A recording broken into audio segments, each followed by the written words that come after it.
see anything positive also in the present scenario? Any promising signs for change?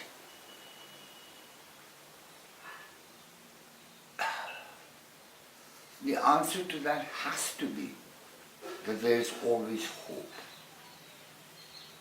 Because what gives that hope some of its power is the belief in something better. So hope will always be there. And therefore that is a positive thing, that is still alive. Our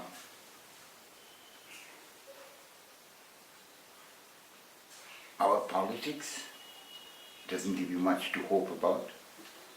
But yes, of course, it's frightening because we are tempting fate. So sometimes in moments of weakness you can feel that maybe there's nothing very pleasant to look at other than the spirit of hope. Because even the most people in the most desperate of circumstances, even this negative migration to nowhere, behind it is that spirit of hope for something better for my children, for this can go on. So that when that dies, then I can answer your question and say, no, there's nothing. Nothing that looks good. But there's hope still. And that's a lie. That is a lie. And I think people have to find courage. I think people have to find a little bit of working out of the box in terms of for people, with people, and not only for myself. This personal aggrandizement, kind of whatever is the word, that needs to be stomped out. I just want to say, add a thought to why I hope and have faith that there are good things still happening. I hope about the young people, among whom there are many who are still very inspired to do things for Uttarakhand. And I'm also hopeful because I see a lot of NGOs focusing on children and the energy, the honesty, the sincerity among children to get things done in an honest way gives me a lot of hope for the future. So even if it is big issues like climate change and global warming and things like that, children are going to become involved with these issues because their futures are impacted.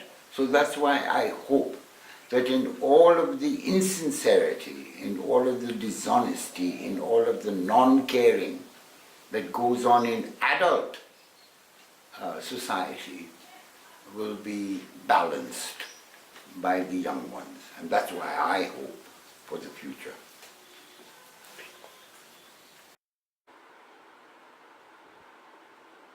So after all these years, on the side of a dark mountain, do you have some piece of wisdom or message for the donor world? Because everybody else is trained, educated, made aware, but donors are the only one who seems to escape that process.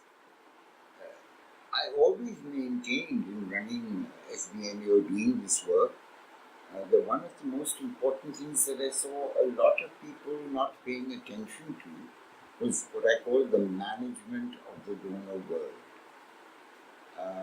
And I mean that in the kindest way. But if you didn't keep them in their place, you will find that you had a dream, that you opened your organization for a particular or several purposes. But if you got pushed around by these donors, you would wake up one morning and find, what am I doing? I'm not doing anything of what I thought I wanted to do. So the donors have a great insensitivity in that way. It wasn't always like this, but they have gotten increasingly bad. And today, where they give around, and these donors can be these private international donors or bilateral agreements huge money is given out to agencies. And what the donors don't notice is that they really spoil the agency's creativity. When you have so much money, money is very important. But unless you really know how to use your money, you can easily get spoiled. You can easily get spoiled. And you can easily stop being creative. But most important, what I remember not only of the early years of SBNA, but all of the years that I spent with them, a lot of people used to be involved with our work. I recall, in the earliest days, Manmohan had a pamphlet to write or to put out. We catch somebody who wrote very good Hindi. We got hold of somebody who had the paper. Then we had somebody who maybe, iske paas printing press hai, give it to him to print.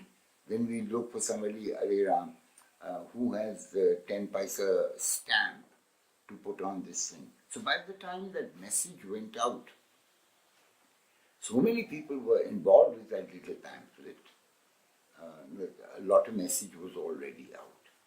Working with people, getting support from people. Of all of my friends, whether they were in Mussoorie, or as I discovered, so many of my friends who were in the government because they were IAS Babus, and so many other people in the community who you could involve with your work because you needed help.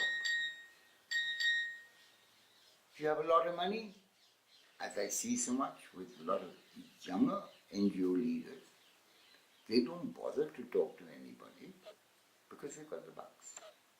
They've got the money, they just go ahead and do their own thing. So I see a lot less of that community involvement, and that's a bad thing. And the NGO and the donor world, I always fight with them, even to this day. I never see donors sitting together as donors to have a meeting. If I am running a meeting, it's sponsored by Falana donor, that donor comes, but no other donors bother to come, even though you may ask them to come. And apart from that, calling their own meetings to integrate, to coordinate, to not work in fractured ways, as I say, uncoordinated and fractured ways. There is no, what is the word? Symbiosis, building on each other's strengths. That is how a development world should work. There is no networking per se. It's all Namkavaste. And that's a big danger. So that's the message to the donor world. Start coordinating among yourselves. Start looking to see that you're not duplicating work. You've got ridiculous situations today. In a small cluster of villages, you have several donors, several NGOs, and they're all working on the same issue. So what kind of sense does this make?